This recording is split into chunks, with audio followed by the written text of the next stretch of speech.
ve hayatı İslam'ın ilkeleriyle inşa etmeye gayret etmiş. Bir fıtratta yarattı. Canlılar dünyası ilkeleriyle beşeri ilişkilerin ve insani yaşam dönüşümle Müslümanların, insanların problemlerine. Biruni öyle 11. asra Biruni asrı denilmiş.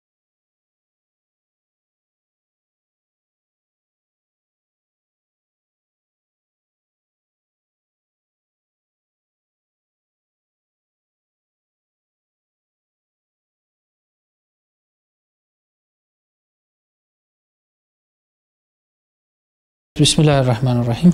Gaziantep GİPTÜ İslam Bilim ve Teknoloji Üniversitesi olarak bilinen üniversitemizden bir davet vardı. Ben de katıldım.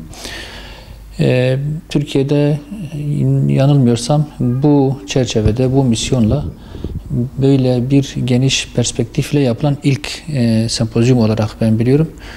Türkiye'nin birçok yerinden İslam ümmeti içerisinde bir değer, bir fikir adamı, bir anlayış, bir duruş sahibi olan çok önemli insanlar davet edilmişti. Hepsinin bir sempozyumda bir araya gelmesi özellikle İslam ümmetinin şu anda içinde bulunduğu durum itibarıyla bana göre çok anlamlı ve çok değerli bir program oldu. Bu vesileyle üniversitemizi ve üniversite rektörümüzü özellikle Sayın Şeyh Mus Demir hocamızı tebrik ediyorum. Ben böyle güzel, böyle profesyonel, böyle dolu dolu bir program beklemiyordum doğrusu.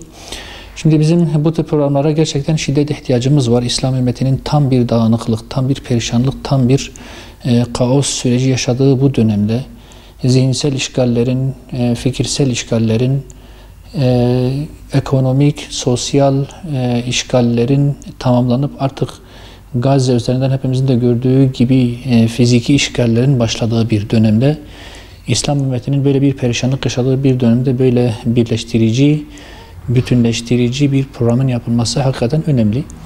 Benim temennim bu programın özellikle İslam ümmetinin içinde bulunduğu bu durum noktasında en azından bundan sonrasında yapılabilecek olanlar, yapılabilecek hususlar noktasında bir yol haritası ortaya çıkarabilmesi, bir çerçeve oluşturabilmesi noktasındadır.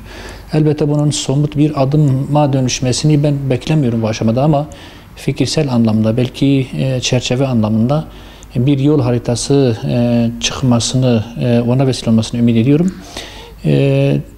Birçok ülkeden çok güzel tespitler yapıldı. İslam ümmetinin sorunlarına ışık tutuldu.